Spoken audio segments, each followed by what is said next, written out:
Pero para eso vamos a dejar nuestro primer ponente, el doctor Ronald Ernesto Ontiveros Capurata, que nos hable sobre todo relacionado con sensores remotos en la agricultura, su evolución y tendencias. El doctor tiene, desde que hizo su maestría en Ingeniería Agrícola y Uso Integral del Agua en la Universidad Autónoma de Chapingo y posteriormente su doctorado, y pues su experiencia se ha centrado en el uso y manejo de sensores, sobre todo enfocados a aplicaciones agrícolas, ¿no? Actualmente es catedrático de CONACYT, un proyecto que tiene que ver con el tema en el Instituto Mexicano de Tecnología del Agua. Al graduarse del doctorado fue profesor en la Universidad de la Sierra de Juárez y anteriormente participó en un proyecto de la Unión Europea, ¿no? Es miembro del Sistema Nacional de Investigadores y bueno, todo se ha enfocado a la parte espacial, ¿no? Que tiene que ver con la aplicación de sensores remotos, ¿no? Hay varios libros y si lo googlean, pues tiene bastante información y sobre todo, pues que está obligado mucho a investigación relacionada con el tema. Bueno, pues vamos a dejarle bienvenido, doctor Ontiveros, y adelante para que inicie con su plática. Y saludos a todos. Gracias. Bueno, buenos días a todos. Primero agradecer ahí al COMEI por la invitación. En esta oportunidad les voy a hablar un poco de los aspectos de sensores de motos en la agricultura y cómo ha ido evolucionando y cuáles son las tendencias actuales de esas tecnologías en el país y en el mundo, ¿no? Entonces, primeramente quiero hacer un repaso de algunos conceptos para todos aquellos que no están muy familiarizados con lo de geomática y con el uso de sensores de motos en la agricultura. Luego entraré un poco en el desarrollo histórico que ha tenido el uso de satélites y de drones en la agricultura, sobre todo en la agricultura de riego, que es la que nos interesa más ahora. Luego hablaré un poco de algunas aplicaciones del uso de sensores de motos, también sobre todo en la agricultura de riego. Y finalmente veremos algunos ejemplos de cuáles son las tendencias de estas tecnologías con aplicaciones en la agricultura. Entonces, primero hablar un poco de geomática. A veces hay mucha confusión en el término, sobre todo cuando hablamos de tecnologías que tienen que ver con información geográfica, ¿no? El término geomática ha sufrido varios cambios durante el tiempo desde que se propuso allá por los años 70, y en ese entonces pues era concebido como aquella ciencia o aquella actividad que tenía que ver con el mapeo asistido por ordenador. Esto era cuando empezaron, digamos, las computadoras y empezaba a usarse los planos ya no en papel, sino en la computadora. Y se hizo muy, muy común ese término de usar la palabra geomática. Pero luego, posteriormente, ya con la aparición de los sistemas de información geográfica, del incremento de la información y sobre todo del uso de otro tipo de tecnologías como los sensores de motos y imágenes satelitales, el término fue evolucionando a un concepto más integral. Actualmente, y esto lo tomé ahí de un artículo que fue publicado por Conecni en el 2002, la geomática incluye varias ciencias y está relacionada con un montón de aplicaciones que tienen que ver con tecnología espacial y también con manejo de la información geográfica. Por ejemplo, podemos ver que está influida no solamente por la tecnología satelital, sino también por la geodesia, por la astronomía, influye en las matemáticas, la física, la química, etcétera, y otras ciencias.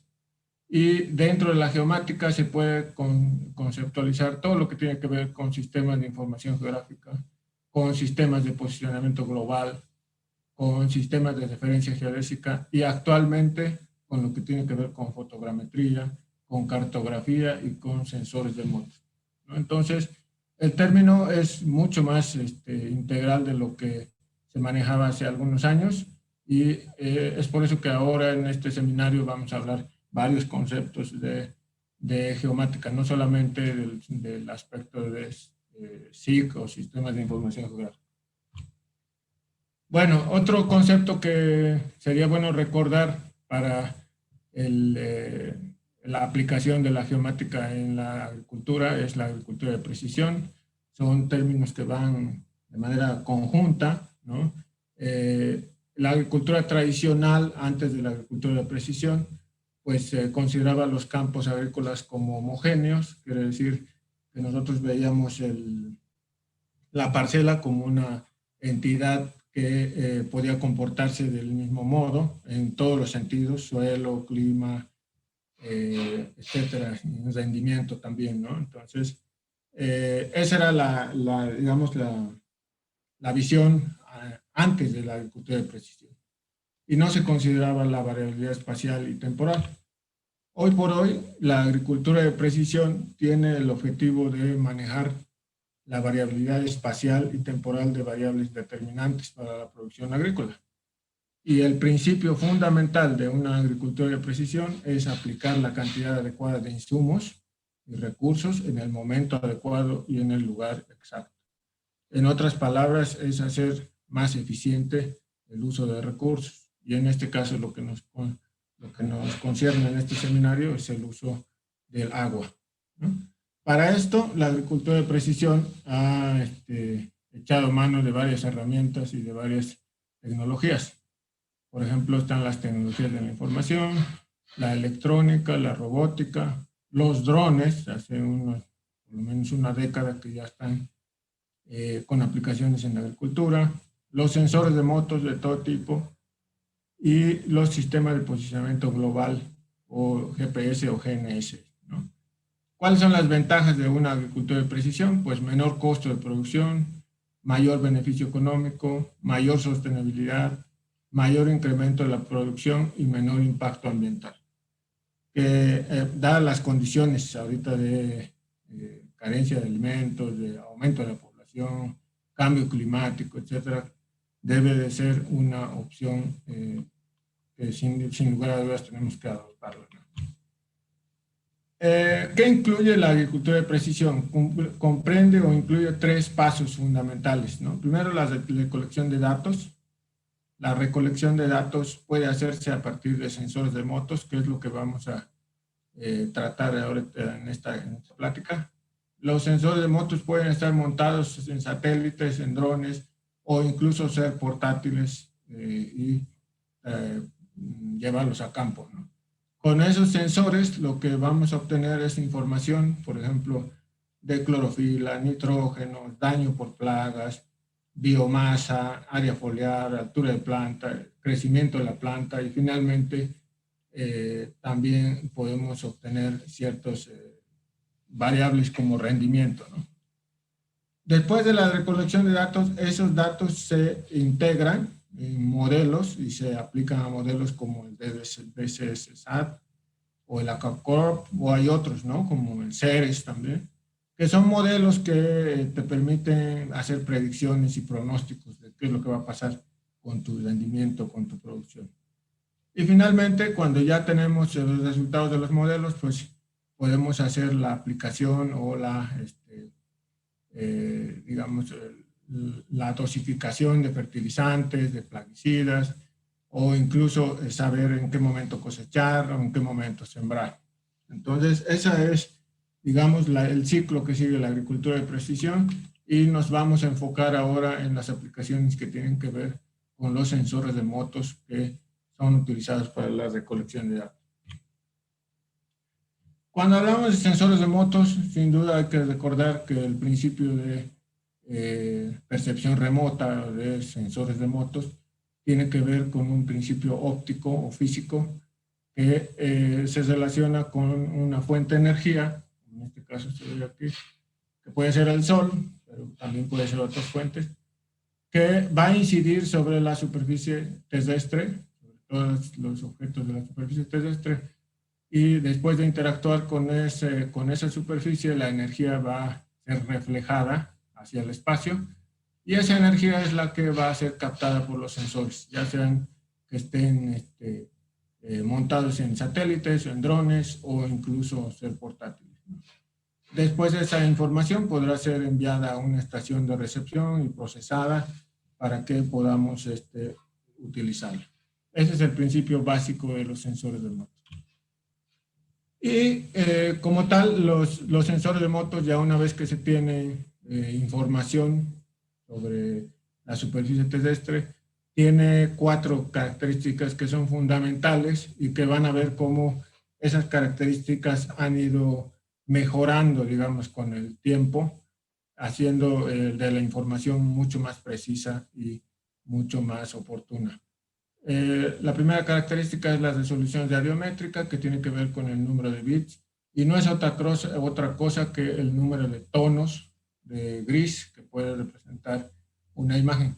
Vean, aquí hay 4 imágenes de diferentes resoluciones radiométricas, desde 2 bits, los colores, hasta 16 bits, que representan más o menos 256 colores al cuadrado, ¿no? Entonces, la segunda característica es la resolución temporal, que se refiere cada cuánto tiempo puedo obtener información con ese sensor de moto. Y en este caso, por ejemplo, algunos satélites tienen una resolución temporal de 16 días, como el Landsat.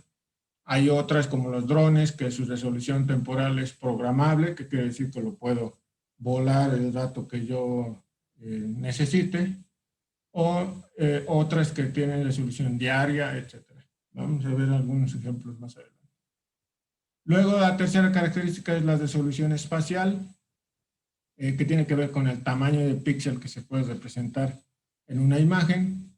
Esto tiene que ver con el nivel de detalle que puedo yo ver en la imagen y va a influir también en el peso que se representa en una computadora, ¿no? Entonces, a mayor resolución, pues mayor peso y mayor detalle. Y la cuarta es la resolución espectral, que tiene que ver con la cantidad de bandas o sensores que puede tener una imagen o un sensor. A su vez, pueden ser multiespectrales cuando tienen, por ejemplo, hasta 25 sensores o 25 bandas, o hiperespectrales cuando tienen más de 25 bandas, pueden llegar a tener cientos de bandas. Esto influye en la precisión de poder reconocer objetos a través de la imagen, ¿no? Y finalmente, ¿por qué son de interés los sensores remotos en la agricultura y más específico en la agricultura de riego? Vean esta imagen que muestra los cuadritos son el ancho de banda que requiere o que tienen los sensores en cada uno de los satélites que están mostrados en la derecha, perdón, en la izquierda. Y estas son las bandas o los sensores que cada satélite o que los drones tienen, ¿no? La línea azul muestra una firma espectral de una vegetación estándar, donde se puede ver la respuesta espectral de la planta a los diferentes niveles de longitud de onda. Esta parte que está marcada con verde representa más o menos la región del visible, del azul en 350 nanómetros hasta 700, casi 800, que es donde está el rojo. En esa región es lo que puede ver nuestra visión, la visión humana solo es capaz de ver esta zona y es utilizada para precisamente detectar pigmentos, como la clorofila, en este caso, ¿no? La siguiente región, que es de los 800 más o menos hasta los 1000 nanómetros, representa el infrarrojo cercano, ¿no? Y esta porción ya no es vista por nuestra vista humana, pero puede ser detectada por algunos sensores en algunos satélites, como en el Worldview, el Sentinel, el Landsat, etc.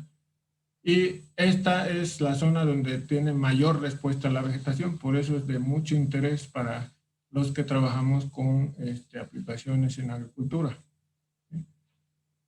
Posteriormente, después de los 1000 nanómetros, está la zona denominada como infrarrojo medio, y en esta zona es donde tenemos la mayor respuesta de la planta. Estas caídas que se ven en la firma espectral son las zonas de absorción que se deben al contenido de humedad.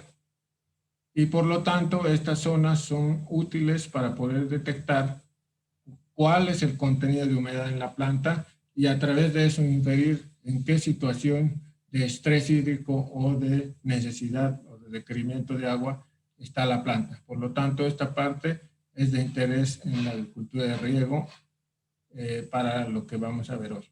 ¿Sí? Entonces, si ven, hay una gran variedad de sensores y de imágenes que se pueden utilizar. Cuando uno quiere hacer aplicaciones, debe de ver primero una gráfica como esta para asegurarte que el sensor que vas a usar tiene una banda o un sensor en la región que tú necesitas. Entonces, bueno, ya habíamos comentado que los sensores de motos pueden estar en diferentes plataformas y de acuerdo a qué plataforma está, también vamos a tener diferentes características de la información que arroja ese sensor. Por ejemplo, los satélites pueden darnos una resolución de píxel mucho más gruesa que los aviones y que los drones, ¿no? Con los drones el nivel de detalle y el tamaño de píxel que se obtiene es impresionante, pero esto conlleva otro tipo de retos también, ¿no? Porque necesitamos una computadora más potente, un software más potente, etc. Con los satélites podemos obtener tamaños de píxel hasta menos de 5 metros, incluso hay satélites, vamos a ver más adelante, de 30 centímetros de resolución y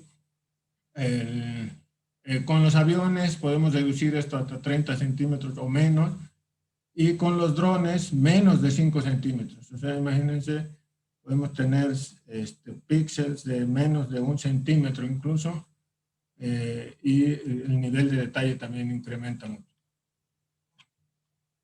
Bueno, ¿y cómo ha ido evolucionando esto del uso de satélites o de imágenes en la agricultura? ¿Sí? En un principio, en la década de los 70, que es donde se lanzaron los primeros satélites, por ejemplo, el Landsat 1, o llamado también el RSP, o RSP-1, con el lanzamiento de este satélite, pues empezaron recién, digamos, fue el banderazo para el uso de aplicaciones, no solo en la agricultura, sino también en biología y en las ciencias naturales como tal. En los 80 fue un incremento de la resolución espectral, que quiere decir que la mayoría de los servicios, sobre todo, no voy a decir militares, pero los que estaban más o menos encajados en esto eran los americanos, que empezaron a mejorar la cantidad de bandas que tenían los satélites, ¿no? Ya no tenían solamente RGB, sino incrementaron a multiespectral y en algunos casos, como íconos, el satélite íconos, aumentaron a hiperespectral. En la década de los 90, la mayor mejora, digamos, en este tema fue el incremento de la precisión. Ahí los sistemas de posicionamiento global tuvieron una explosión increíble. Antes solamente era GPS, pero en los 90 apareció GLONASS como el sistema ruso de ubicación, Galileo como el sistema europeo de ubicación y Beidou, que todavía sigue en desarrollo, pero ya está casi al 100%, que es el sistema de ubicación chino. Estos 4 sistemas ya están funcionando, operando actualmente y brindan una posición en todo sentido, ¿no? Nosotros mismos podemos tener la posición correcta de donde estamos en nuestros celulares gracias a este sistema de ubicación. En la década de los 2000 al 2010, lo que pasó fue un incremento en la resolución espacial, que quiere decir que ahora los sensores se concentraron en bajar el tamaño del píxel para tener un detalle mucho mayor, ¿no? Y eso es lo que se tuvo, digamos, en esa década. Y hasta el presente, hoy por hoy, pues si ven ustedes, a medida que ha ido mejorando los sensores, la ubicación, la precisión, etcétera, se tiene una gran cantidad de datos, una gran cantidad de información, y por lo tanto, hoy por hoy, se está concentrando todo el esfuerzo en mejorar los métodos de análisis de esta información. Es decir, integrar otro tipo de metodologías como Machine Learning, como inteligencia artificial, igual el hardware y el software está permitiendo hacer procesos a velocidades que antes no se tenía pensado.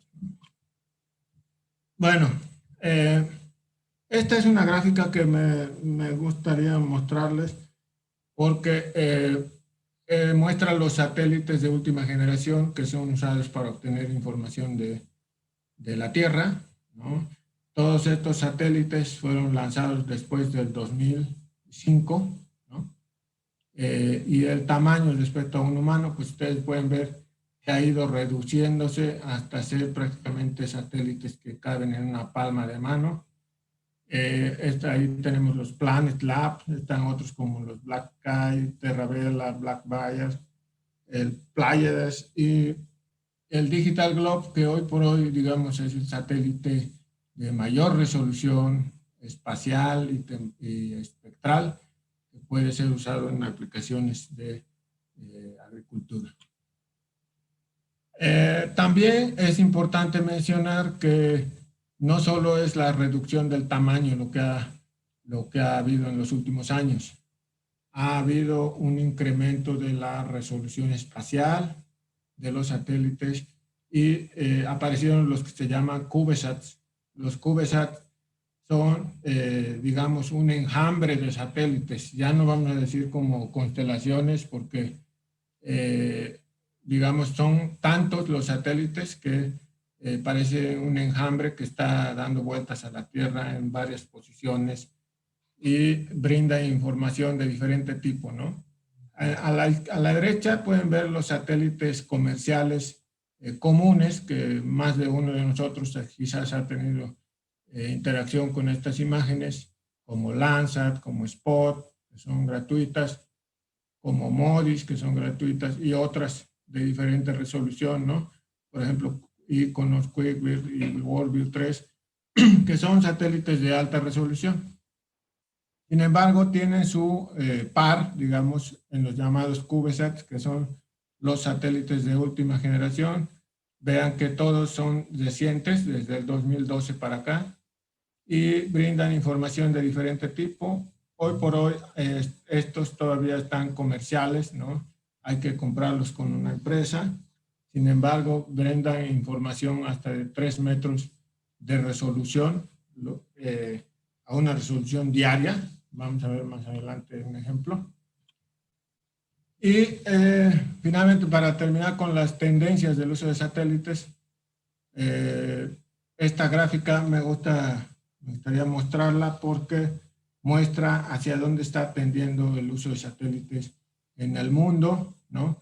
En el lado izquierdo están los de color verde, los satélites libres, como Landsat, como Sentinel. Y a medida que nos acercamos al origen, están los satélites que tienen costo y los que están restringidos para uso militar. Entonces, en ese tramo, digamos, de que el satélite o de la imagen se hace más cara para adquirir, también se están reduciendo digamos, las distancias para hacerlas más baratas, ¿no? La tendencia del uso de estas imágenes está haciendo que, aparte de reducirse el costo, también se está reduciendo la resolución espacial, lo que quiere decir que va a haber más detalle en las imágenes a un menor costo.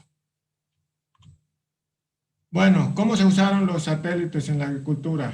Tiene una larga historia esto y empezó en Estados Unidos, allá por el 70 con el lanzamiento de Landsat, El primer sistema de monitoreo de cultivos fue llamado LASI y estaba encargado de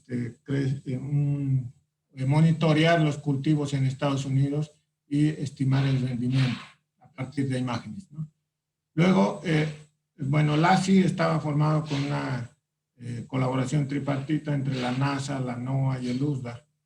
Y finalmente derivó en los 80 a los 90 en AgriStars, un sistema ya un poco más robusto que se encargaba de monitorear varios países, USA, Estados Unidos, más bien Rusia, Canadá, Brasil, China, India, Australia, etc.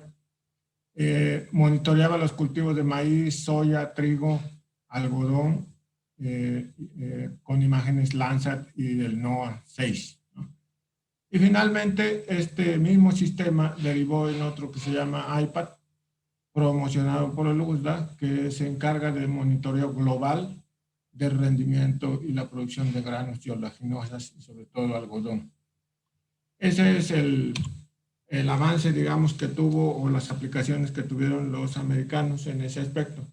Los europeos tuvieron una cosa similar que inició como en el 89, llamado MARS, o Resource Monitoring Agricultural Resource, que hacían un levantamiento de cultivos en Europa, nada más, a gran escala, utilizando las imágenes de Sentinel. Luego, en el 99, esto derivó en un sistema que se llama CGMS, que integraba variables biológicas con los datos de sensores remotos para brindar estadísticas, sobre todo agrícolas. Y finalmente, hoy por hoy, tenemos a LUCAS, que es el Land Use Land Cover Survey, que mide los cambios en el paisaje y el uso del suelo con muestreo de ciertas áreas. Otras aplicaciones parecidas también se encuentran en el ámbito de China, como el CropWatch. El CropWatch es un servicio que utiliza imágenes Landsat para obtener información de los cultivos en todo el mundo, ¿no? Sobre todo los granos. También hay una aplicación que se llama ETWatch, que puede monitorear la evapotranspiración. Y la FAO, en su contraparte, tiene un sistema que se llama GEOS, que también nos permite, a partir de imágenes spot e índices de vegetación, tener mapas del estado de los cultivos en África, Sudamérica y el Caribe, sobre todo, ¿no? Otra aplicación interesante de los satélites, de las imágenes satelitales en cuestiones de agricultura de riego, tiene que ver con el cálculo de la evapotranspiración a partir de imágenes.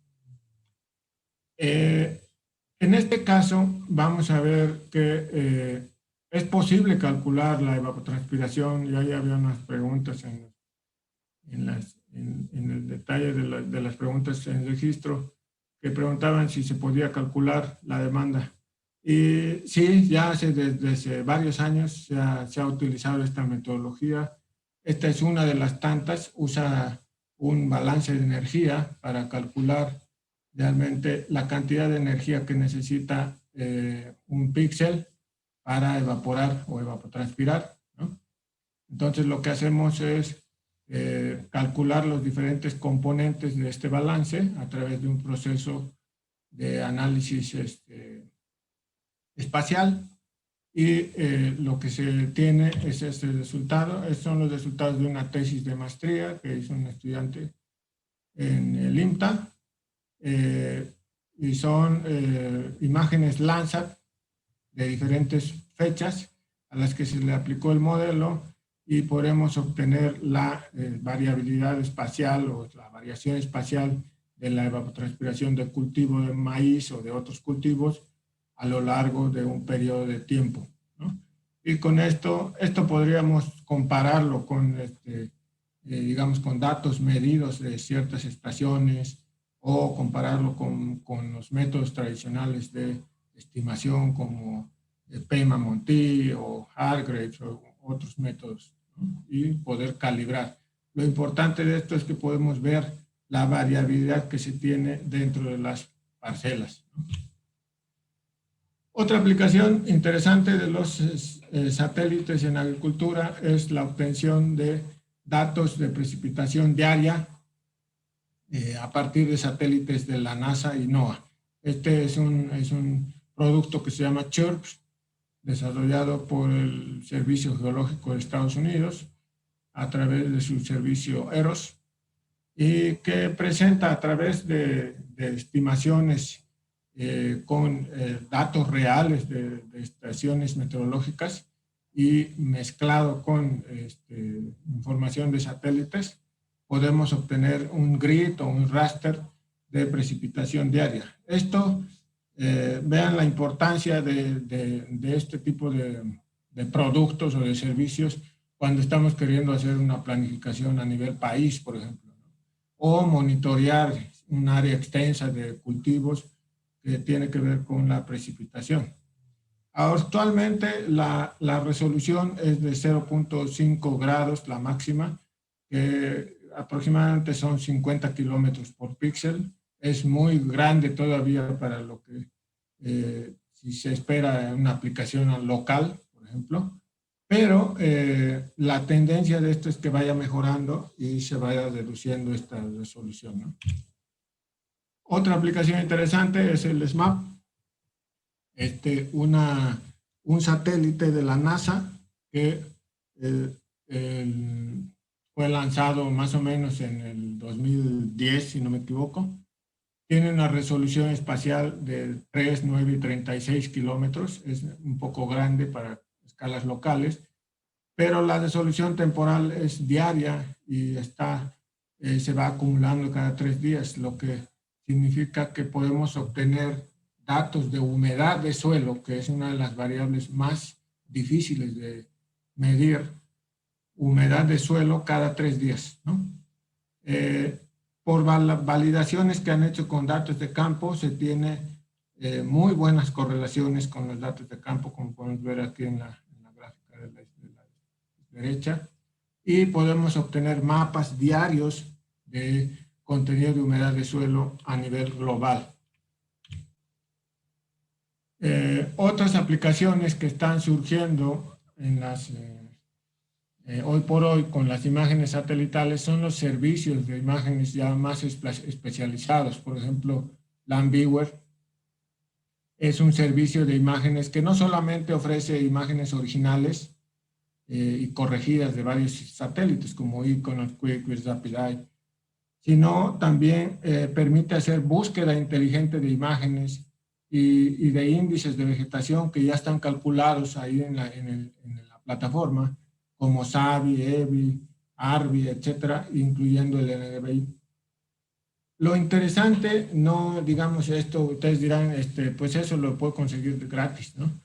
Pero lo interesante de este servicio, y esa es la razón por la que la puse aquí, es porque permite hacer un análisis histórico de series de tiempo de las variables que estamos estudiando. Por ejemplo, esta gráfica te permite ver cómo ha ido variando el NDVI en un píxel o en un área, ¿no? Entonces, esto te permite ver cómo se ha ido comportando en el tiempo esa zona en cuanto a las características espectrales de tal o cual imagen o índice. Eso es lo interesante, y te puedes descargar, por ejemplo, la imagen que corresponde a toda esta serie de tiempo, ¿no? Donde cada punto es una imagen. Luego, otro servicio de imágenes que está haciendo también tiene mucha aceptación últimamente es Planet. Planet es la misma empresa que lanzó los satélites Dove y los satélites SkySat, que ya les mostré anteriormente. Son más de 130 satélites que caben en tu mano y que están dando vueltas a la Tierra con una frecuencia diaria, ¿no? Resoluciones de hasta 3.7 metros, o sea, es bastante grande, bastante precisión y bastante detalle con esa resolución. 4 bandas, incluye el infrarrojo, lo que hace útil para la agricultura, y hay imágenes desde el 2009. Está SkySat, que es mucho más reciente y tiene imágenes de cualquier lugar del mundo sin restricciones, 2 veces por día. O sea, imagínense, podemos tener una imagen en la mañana y otra imagen en la tarde, una resolución de 50 centímetros y tiene 5 bandas. RGB, o sea, el visible, el infrarrojo y una pancromática. Imágenes desde el 2014. Así son como se ven las imágenes. Vean, son 2 imágenes del mismo lugar, pero de fechas diferentes. Y podemos ahí estudiar los cambios que ha ocurrido en fenología o en estrés hídrico. Es interesante ese servicio. Otro tipo de servicios que usan también satélites, ya en la búsqueda en internet se llaman Smart Irrigation, pero es un conjunto de servicios que no solamente usa imágenes satelitales, sino un conjunto de datos. En este caso, CropX es una tecnología israelita que se instala en el terreno. Es un, digamos, vamos a decir, es como un barreno que se va introduciendo en el terreno y tiene equipados sensores de humedad a lo largo de este tubo. Entonces, va monitoreando la humedad del suelo y lo va combinando con otro tipo de datos como datos climáticos, imágenes satelitales, índices de vegetación, mapas topográficos, etc. Y esos datos se integran y se modelan o se integran a modelos de cultivo, a modelos hidráulicos y se genera una recomendación y se calcula una demanda de riego. Entonces, vean que aquí las imágenes satelitales están alimentando un modelo mucho más grande que depende de sensores en el suelo, ¿no? Pero que gracias a la tecnología de Machine Learning y de inteligencia artificial permite brindar recomendaciones sobre cuánto y cómo regar. Otro servicio parecido, pero en el caso de Mana Irrigation Intelligence, Mana es una filial de Ribulis, ¿no? Que hasta hace unos años está trabajando en esta tecnología que no requiere sensores en el terreno, no requiere, es un servicio que no requiere sensores in situ, y que lo que hace, combina imágenes multiespectrales con datos meteorológicos que están disponibles en la red y con protocolos de riego para brindar recomendaciones, monitoreo de cultivo y el presupuesto de agua. Entonces, ¿qué es lo que hace el cerebro de este sistema? Es un algoritmo basado en inteligencia artificial que combina todos estos datos y te empieza a brindar mapas como estos, en los que puedes ver estrés hídrico o demanda hídrica por día o por semana, ¿no? Una cosa importante es que gracias a su algoritmo puede calcular o estimar los KCs en la zona de raíces, que más o menos es hasta 30 centímetros. Este sistema solo está disponible para 2 cultivos actualmente, para soya y caña, pero pues la tendencia es que vaya ampliándose a otros cultivos, ¿no? Y finalmente los drones. Los drones han ido mejorando desde hace una década más o menos. En agricultura de precisión se espera usar diferentes tipos de drones. Pueden ser alas fijas, como en estos modelos, el de pequeños helicópteros, ¿no? O multicópteros o multirotores de 4, de 6 o de 8. Ahora es muy común ver de 8 cargando un tanque de fumigación, etcétera. Pero lo más interesante de los drones es que ahora puede cargarse cualquiera de estos sensores. Pueden ser cámaras visibles, como las normales, como las conocemos, una infrarroja.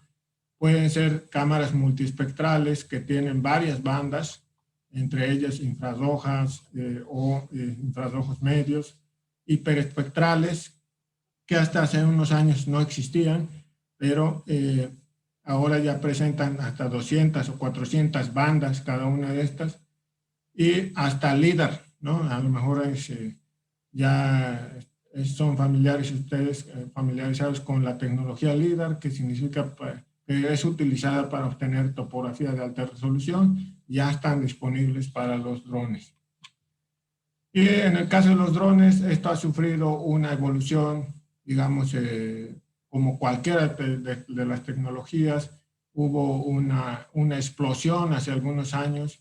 Los drones son geniales, ¿no? Y todo se podía hacer con drones. Los drones aumentan el rendimiento en 50%, etcétera. Luego hubo una curva de decepción, así se le llama cuando se está adoptando una tecnología, que resulta que no era lo que esperábamos, ¿no? Y finalmente llega un punto en el que se estabiliza la tecnología y ya se encuentra disponible para algunas aplicaciones. En la estrella está lo que se estimaba que podían hacer los drones hasta agosto del 17.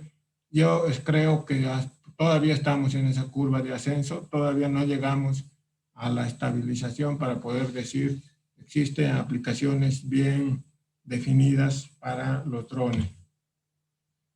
Esta tendencia de una tecnología que está vigente hoy se llama Gamaya, es una empresa que brinda un servicio a los agricultores, sobre todo en Estados Unidos, y tienen un sistema de un dron que tiene paneles solares para mantenerse, o sea que puede volar kilómetros y varias horas sin ningún problema, a la que le han equipado una cámara hiperespectral de 400 a 900 nanómetros con 32 bandas, ¿no? 32 canales. Quiere decir que podemos tener imágenes hiperespectrales de muy alta resolución de las parcelas, ¿no? Entonces, además, este dron está equipado con todo lo que tiene que tener un dron, un sistema de posicionamiento, un autopiloto, etc.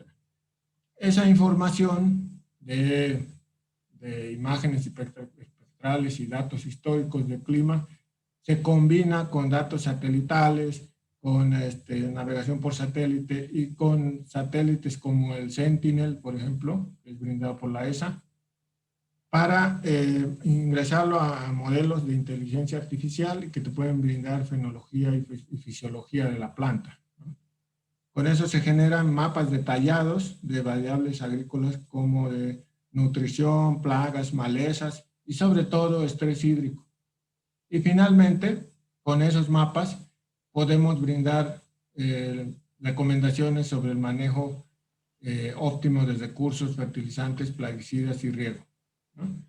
Además, ya esto se espera que esos mapas puedan ser cargados en los tractores que son manejados de manera automática y que el tractor ya vaya decidiendo la dosis de plaguicida o de fertilizante. Este es un ejemplo de la imagen que se puede obtener con un dron Gamaya, ¿no? Vean que aparte de la gran resolución espacial que tiene, esto es un índice de vegetación. Podemos obtener también las firmas espectrales de cada uno de los puntos en los que están marcados aquí, por ejemplo, ¿no? O sea, esto es lo máximo ahorita de uso de satélites y drones combinados en cuestiones de agricultura.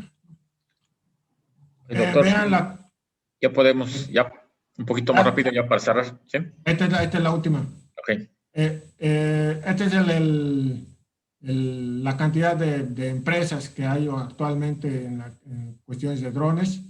Y finalmente, bueno, hay una infinidad de servicios que están disponibles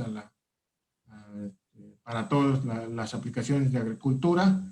Y ¿qué es lo que pasa con el agricultor? Bueno, hoy por hoy, quizás como todos estamos nosotros quizás un poco saturados de información, ¿no? En el presente. Pero lo que se espera es que esa información sea integrada en varios modelos y que podamos nosotros tomar decisiones mucho más precisas respecto al uso de recursos. Y como conclusiones, el uso de sensores remotos en la agricultura se ha incrementado y evolucionado con la mejora de los sensores y la capacidad de proceso de información. El incremento del mercado de satélites ha propiciado el desarrollo de nuevas aplicaciones y tecnologías basadas en Big Data y con técnicas avanzadas de procesamiento de datos como Machine Learning. El uso de drones ha permitido contar con información detallada que está siendo incorporada a modelos de predicción para brindar recomendaciones cada vez más precisas y en menor tiempo. Finalmente, la combinación de diferentes tecnologías de adquisición de información y nuevas tecnologías de análisis de datos prometen brindar información más precisa y oportuna para la toma de decisiones en la agricultura de riesgo. Eso es todo lo que tengo para mostrarles. Muchas gracias por su atención. Estamos ahí pendientes de las preguntas.